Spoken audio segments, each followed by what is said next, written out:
Boss TV. It and she came out victorious and triumphant with all this journey. And right now, madam, welcome back to the second part. Thank you. The information, you already have it, and the doctor has spoken, and the words were so clear. Yeah. You've told me you had to find people and begin the whole process now. Yeah. How did that change your life? It changed my life from, it's like I had to stop everything. My life stopped. It's like you are running very fast, 100 meters, and then you get a block in front of you. So you have to stop everything. Whatever you're doing, you have to stop it. And I remember the second doctor I saw in Mombasa, he told me that whatever you're doing, stop it.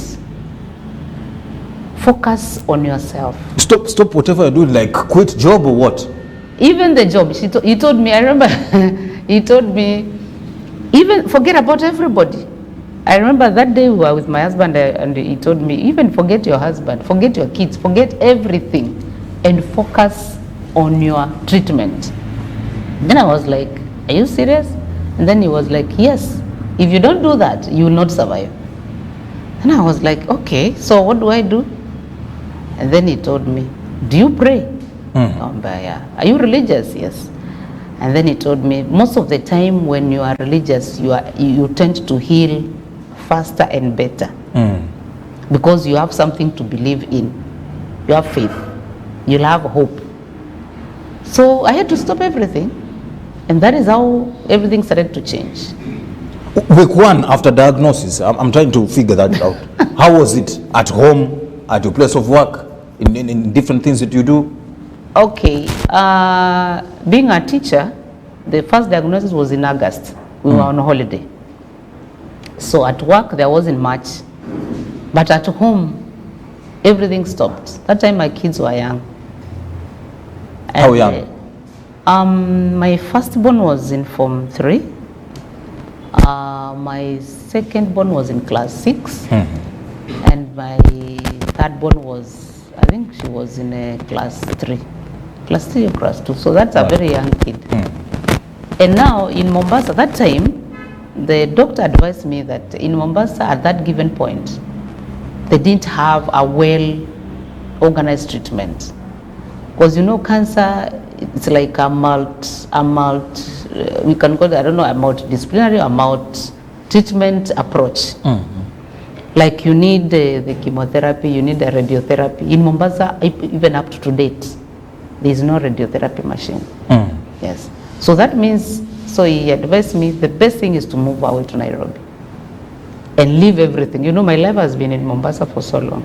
So I had to leave everything. So that's why I'm telling you, I had to force myself and forget every life I had so that I can go and focus on my treatment in Nairobi.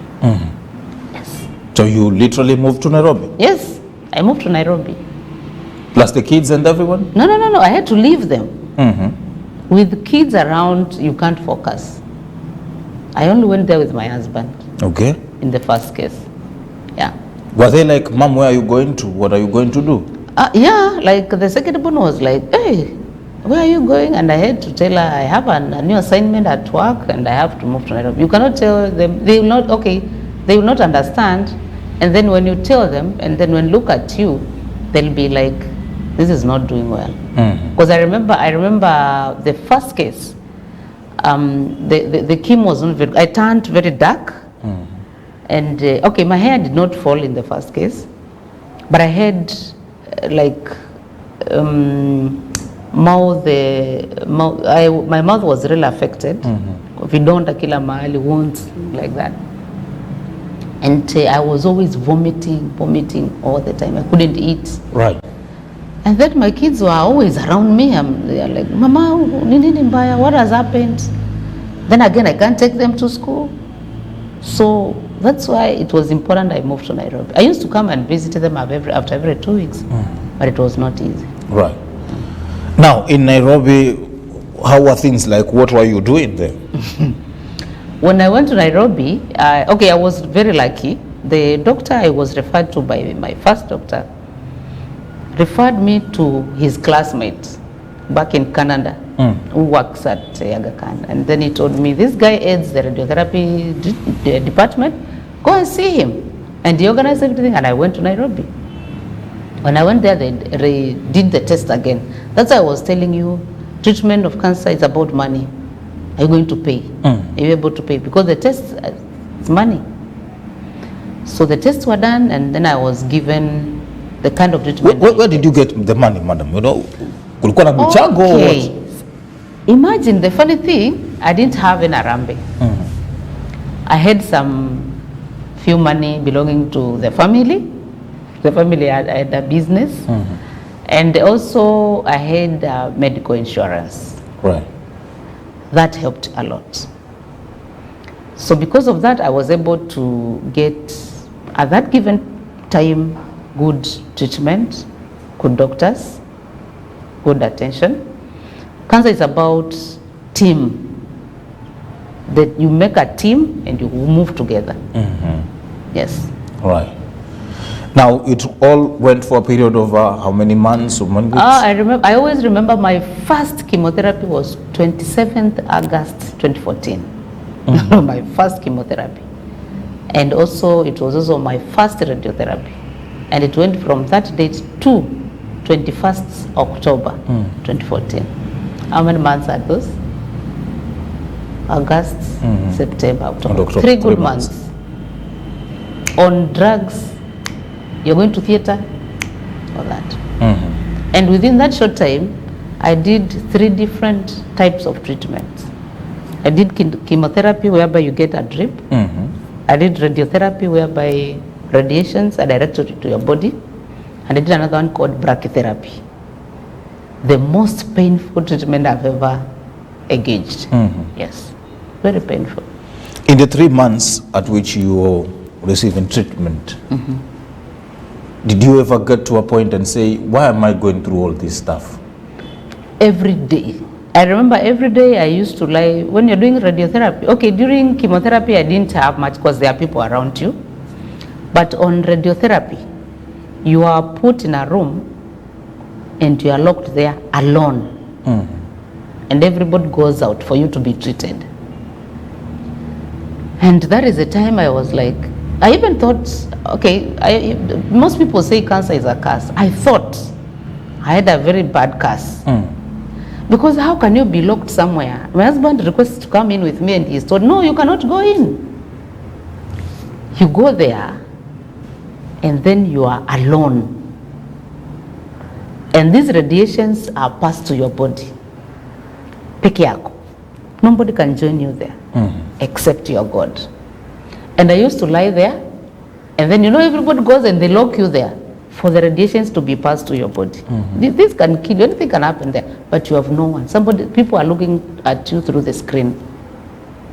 So, yes, I was like, what is this? What has happened? All right. Yes. First thing first, and let's cut the long story short because of time here, madam. Yeah. Here you are, healed, if I may say that. What made you get to this point? What would you attribute the success and the victory to? Number one, it is my God. When I went for the treatment, the first time, I think the first day I went for radiotherapy. Okay, before I went to Nairobi, I went to church. And then when I went to church, I had told God, because I've been told I have cancer, I have to look for my pastor and tell my pastor I'm not feeling well, so that we pray. When I went there, the pastor was not there. Did they fast and pray? No, he was not around that day. So I was like, what has happened? But on a previous Sunday, there's another lady pastor in our church who had preached. And she was insisting that we need to read the word of God ourselves and pray for ourselves. So that message kept on ringing in my head. This is why this message was being preached like 2 Sundays before. Being a Christian, I was like, okay, I think this message was mine, and I took it and I believed in it. I'm supposed to read the word myself, pray for myself. Since the pastor is not there, I went to Nairobi. When I was on the radiotherapy machine, I remember crying. Yani umelala hivi na machozi na mwagika tu. And then I remember that message. I'm supposed to pray for myself. And I told God, I don't know how to pray. But which was, the words I was telling God, I don't know. It's like I was feeling like we are communicating. I don't know what I've done. I've done everything. I've been church all through. I've been praying God all through. I've been helping the needy all through. Being a teacher, I've been helping needy students all through in my life. So I was like, why has this happened? And then I was like, God, you have a reason for everything. And I had to hold on to that. Right. There's a reason for this. And I believe that's why I'm here. Right. Number two, my family. My family was there for me, including my children. I remember when I used to come down to Mombasa after like 2 weeks. My kids were small, but you could see they're supporting. I remember the small one used to bring me water. They even used to know the medicine I'm taking, like the medicine to prevent vomiting. Mama, take this. You've not taken medicine like that. So support from everybody. Then I also believe God sent me angels through the doctors I met in Aga Khan, Nairobi. Right. Because I met very good nurses, a nurse we exchange numbers. I could text, I'm feeling like this, and I respond. The doctor the same, we could talk on or over the phone. Right. When I'm in the hotel in Nairobi, I could tell them I'm feeling like this. What do I do? I can't eat. What do I do? Like that. So it's the team thing. My God, my family, the doctors. Right. Yeah. Before even you explain a little bit concerning the foundation at which you doing, why would you feel that because there is that clarion call, people should go out and do screening? I don't know what. Yeah. Why do you feel people have this fear of going out to check themselves? Okay. If you saw me when I was sick, you will not go for the screening. But now, because now I'm well, and I'm able to tell you I went for the screening and I was able to be told I had cancer and it was early enough when the body was strong. So the fear people are having, it should not stop anybody from going for screening. Currently we have very many cases of cancer which are caught very late. The body has deteriorated. Right. That person cannot eat. That person cannot take himself to hospital. So you find that should not prevent people from going for screening, because immediately the disease is caught early. Because I remember one of the doctors was telling me that if cancer is caught early, it means that it's just a lump somewhere. So you just cut it, you go to the theater, it is removed. Some are even removed in daycare. Daycare is whereby you go to hospital, it is removed and you go home. And that's it. You've been treated through surgery. But when you take too long, it spreads. So you find that you cannot use surgery. So that's why you use a lot of things. Chemotherapy, radiotherapy, and so many things. So people should not fear. Right. In a nutshell, you're saying now you're well. Yes, I feel well. Okay, after cancer treatment, there are things which change in your body. The drugs are very strong. They're very strong. Because of surgery, there are things you miss in your body. If it is breast cancer, breast is removed. If it is a cervical cancer or uterine cancer, uterus is removed. You cannot have kids. Like currently, I cannot have kids even if I want. Right. I don't have my uterus. So I'm well, yes, but there are things which changed in my body. I'm not as fast as I used to be. I used to be a very fast person in life. I used to be very fast. But currently, because of the treatment I went through, I've decided to be a very slow person.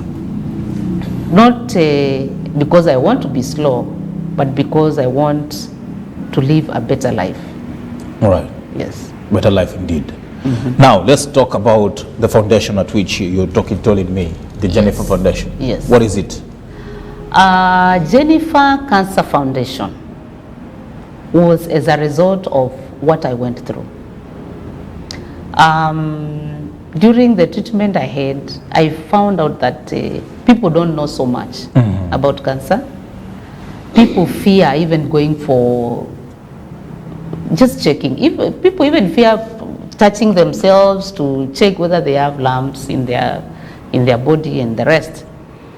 And then again, people do not know, or majority people of the people, even currently, they don't know that cancer at early stages is not painful. Right. So I was like, I think I can do something. And I remember the last treatment I had after the second case, the doctor who was seeing me in Nairobi, she told me, Jennifer, you've gone through so much. Being a teacher, go and talk about it. I know you can talk. And she used even to send people. She tells me, Mwalimu, talk to this one, talk to this one. So I used to talk to so many people, telling them on what to eat, right, according to what I was doing. And then... you mean also the diet changed? The diet had to change. When you are treating cancer, you have to change the diet. That's why I'm telling you it is expensive in terms of money. Then from that, I said, I cannot keep quiet anymore. Let me go out. And then, you know, when you go out, you need to go out in a structured manner. Right, right. So that's why I registered Jennifer Cancer Foundation. Jennifer is my name. I decided to use my name so that people can remember there's somebody who, maybe in future, who had this name and survived cancer and decided to say something about cancer, right, to create awareness and to pass information about cancer is no longer a death sentence. But you have to take part.